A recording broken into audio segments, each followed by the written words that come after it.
Okay, if you've watched any of these videos, and if you've watched them in order, you'll know that the last one ended with me talking about duration. Now what I'm going to do is I'm going to move on to start of injection. So I need to find the start of injection map. So I'm going to take a few jumps along the file. This one is often a puzzle for people. You'll have to take my word for finding it. There's a start of injection map, and there's a second one. Winols rarely finds these maps, so it can be a bit of a problem, so don't be at all surprised by that. The giveaway is that they usually, especially in EDC 15, there is a collection of 10. Bosch number of them 0, 1, 2, 3, 4, 5, 6, 7, 8, 9, but that's 10 maps. And so if you can find 10 maps, and I'm not going to scroll through all of these to show you, but you take my word for it, there are 10, and if you try you'll see for yourself. So there are usually 10 maps. Another clue is they're usually somewhere around about the 16 by 14 size. But so what I'm going to do is I'm going to start here where I guess the beginning is. There, look, it looks like it might be a beginning, and I'm going to just go across to what looks like the end, and then I'm going to go to text view and see what we've got. Right, now a good clue to doing this sort of thing is to look at what comes before and after rather than what is actually highlighted. If I look at what's before here, I've got 0, 256, 512, 768, 1024. In real numbers, that's 0, 1, 2, 3 and 4. Now if the next number's 5, I know the next number is part of that sequence, but the next number isn't. So the next number is not 5, which means that this next number is probably the start of a map. So I've missed it slightly, haven't I? Because the map must start there. So I'll just delete that. So it looks like the map starts there. Now my next question to myself is, how wide is this? How many columns do I need? I'm going to have a look now and see what we've got. 1, 2, 3, 4, 5, 6, 7, 8, 9, 10, 11, 12, 13, 14. 14's not a bad number for this, so I'm going to take a gamble that 14 is correct. Could be 16, but I'm going to take a gamble that this one is 14. The easy way to tell will be to look back at the 2D and see how well everything looks. Does it look as if things are lined up tidy? So what I'm going to do is I'm going to go, okay, so that's 2, 3, 4, 5, 6, 7, 8, 9, 10, 11, 12, 13, 14, 15. Now I'm deliberately going to go to 16, and there's a couple of pointers for that. I think 16 is a likely number, but if you look here, this one starts at 2859. It's not that clear because of the highlighting, but there's a 2859 appeared again there, which suggests to me that the next map might well be starting there. And if I look over here, I've got 2859 as our start point there, and then they change, and then suddenly I get 2859 again. So there's pointers to suggest that if this is the first map, then this could be the second map here. Now there's only one way to confirm that, and that is to construct the whole map, obviously. So what I'm going to do is I'm just going to press K to select it. So I've got the map. Then I'm going to click there and delete it. It's a pity that the map, as you can just about make it out, it's gone and hidden itself behind there. Let's just bring it down here out of the way. Now what I'm going to do is I'm going to go and see if I can find some access data, because there isn't any here. You can see, look, if I start scrolling up, I'm just rolling the mouse wheel, there is no access data, but I'll keep going. Now, is this access data? Well, one clue for access data is big spikes. So in other words, numbers that suddenly go up in a jump like that. And there's another one there going up in a jump like that. These are little ones, little spikes, but these are quite big. This would suggest that whatever I'm looking for might well be in these few rows here. So I'll have a look, and look, there's a 14. Now 14's good because we went for 14 on there. So I'm going to go for 14 and assume it starts there. Then I'm going to double click on here, and I'm going to say get the data from the EEPROM from the hex dump cursor. I'll have a quick look. Yes, I've picked up some numbers. Look, 550, so that's okay. Right, What else have we got? I've got 10 here, but I don't want a 10. At least I don't think I want a 10.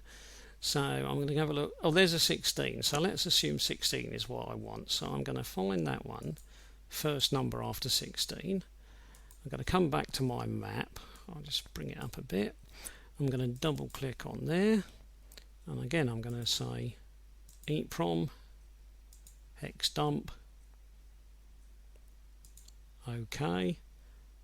Looks reasonable. Got some numbers there. Right, now let's have a look and take a guess at what we've got. I reckon this is probably, as it goes from 100, it's got a nice idle type value there of 800 or 1000. I'm going to guess this is revs per minute. So what I'm going to put on that one is engine speed.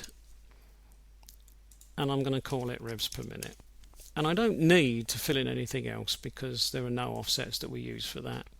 That leaves me this. Now I'm going to take a guess here that 5,500 is actually 55. So what I'm going to do is I'm going to guess that that is injection quantity again. And I'm going to guess that it's milligrams per stroke. Now, injection quantity we've been using as 0.01 in several of the examples, so I'm going to guess that's correct. And I'm going to go for a precision of 1. So I'm going to say, right, that goes up to 55.0. Now here, I'm going to guess that it's the same figures for offsets as was used with duration, in which case this would be 0.023437. You'll be saying this in your sleep if you do this often enough. And I'm going to go for a couple of degrees of, or points of precision. OK. Right, now whether you think those figures make sense or not depends on how much you know about engines, obviously, so we'll come back to that perhaps a little bit later. But I just want everybody to see how we're finding the maps at the moment. Okay, so I'm going to assume that that's correct. So I'm going to go back and I'm going to give that a name, start of injection, except that I'm lazy, so I'm going to call it SOI. So I'm going to call that SOI map 0. In other words, it's the first map, but I'm guessing that Bosch will call it 0. So I'll do that. Now I'm going to do one more. If anyone's watching these videos and wants to do this sort of thing for themselves, obviously they can do as many as they like. And if you were actually chip tuning, you would have to do all of them. But I'm just going to do one more for now to save time. So I'm going to go across. There's my 14 across. 2, 3, 4, 5, 6, 7, 8, 9, 10, 11, 12, 13, 14, 15, 16. A little clue, am I in the right place? Well, this shape here looks a lot like that shape there, so that would be a bit of a clue. Right, K to select the map. Here's my 14 one. Now I can't do anything with that until I actually get the axis handy, so I need to go back to where the axes were. Right, there we are. I'll do 16 first because it's there. So there we are. Put it on 16. Bring this back up. Double click here. EEPROM from hex dump. OK. There's my numbers coming in. Then I need to just get this out of the way a minute. Find 14. There we are. Put it on 14. Go back. Double click. EEPROM from hex dump. OK. And that's what we did last time. And what we also did was we decided that that was going to be 0.01. I called that injection quantity. I called that grams per stroke. I think I gave that a precision of 1, so that would be OK. I decided that this one was revs per minute, so we'll put engine speed in there, and we'll call that revs per minute. We won't change the rest because we don't need to. And then the main output from the map, we went for a couple of degrees of precision.